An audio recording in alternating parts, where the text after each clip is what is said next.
सुरुवात झाली। सत्येंद्रमध्ये हात वरती करा। भारत केसरी काका जम्मो हात ऊपर कीजिए। कुस्तीला सुरुवात आणि या कुस्तीची कमेंट्री शरद भालेराव सर करते। केसरचा जरा तुम्हीच करून घ्या, तुमचा नंबर आहे। सत्येंद्र मलिक विरुद्ध काका जम्मो अशी कुस्ती चालू झाली। दोन तगडे पैलवान समोरासमोर लढाई लागली।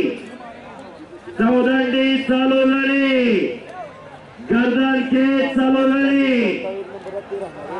दोन्ही पैलवान अतिशय विनयशील आहे। दोन्ही पैलवान अतिशय नम्र आहे। विनयशीलता आणि नम्रता पैलवानाच्या गळ्यातला दागिना असतोय। विनयशील आणि नम्र पैलवान असतोय।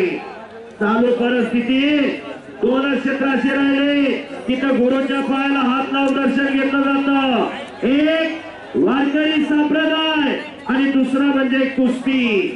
इथं फक्त गुरुच्या पायाला हात लावून दर्शन घेतलं जातं। बाकी कर hi hi bye bye faster second अशी कुस्ती चालू आहे।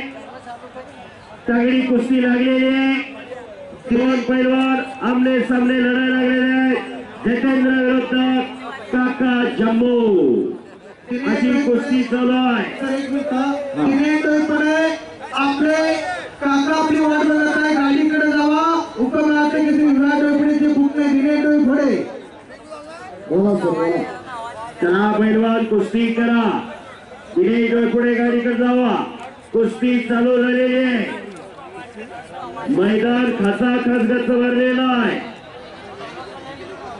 भव्य आणि दिव्य असं मैदान, खचाखच गच्च भरलेलं मैदान। जांभळे आज कुस्तीमय झालेला आहे। प्रत्येकाच्या मनामनात कुस्ती भरलेली आहे। कुस्तीसाठी हा आटास आहे। मावे परी कीर्तिरूपी उरावी।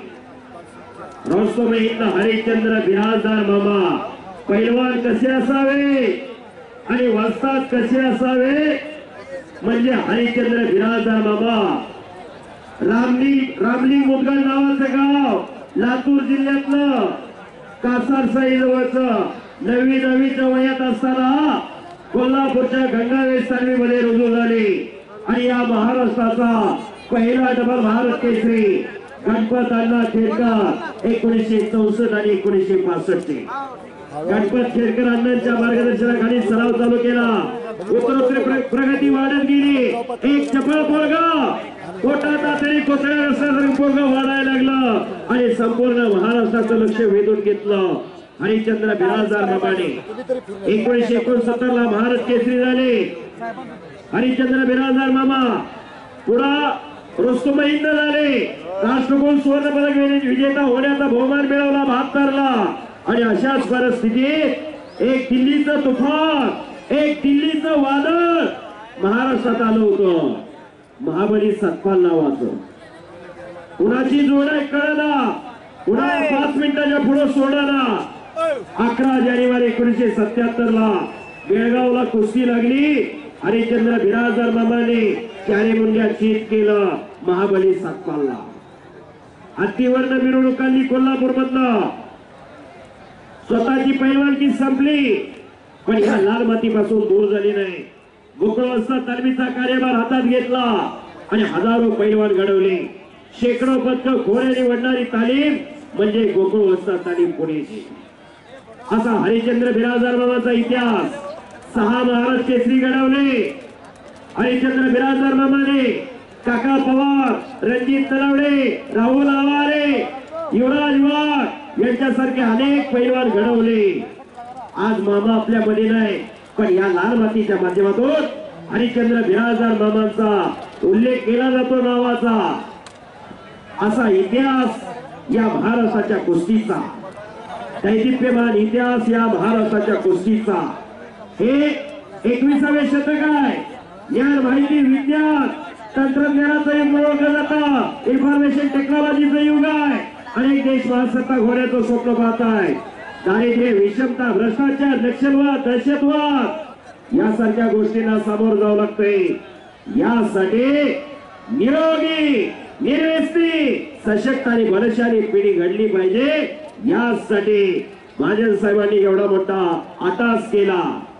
आज भारत देशातलं सर्वात मोठं कुस्ती मैदान जामनेरला आयोजित केलं. कशासाठी? केवळ येणारी तरुण पिढी सशक्त आणि बलशाली झाली पाहिजे. यासाठी हा अट्टास आहे. येणाऱ्या पिढीला आदर्श मिळाला पाहिजे, यासाठी हा अट्टास आहे.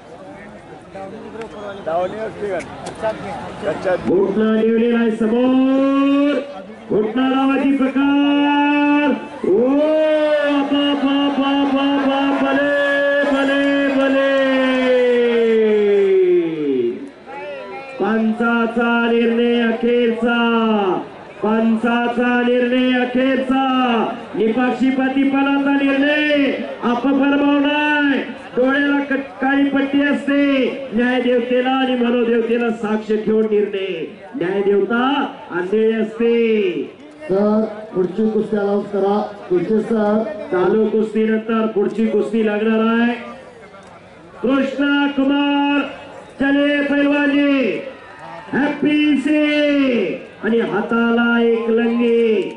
डावाचं नाव हाताला एक लंगी बसवली. चितपट करण्याचा प्रयत्न. दोन्ही भुजा ज्यावेळेस जमिनीला टेकत त्यावेळेस कुस्ती दिली जाते. स्वतः मंत्री महोदय पंच म्हणून लाभलेले.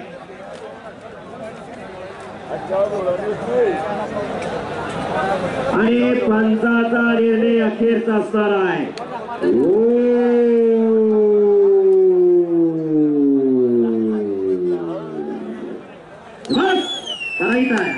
करायचा आहे. बाप बाप बाप बाप बाप बाप. शाबास शाबास शाबास.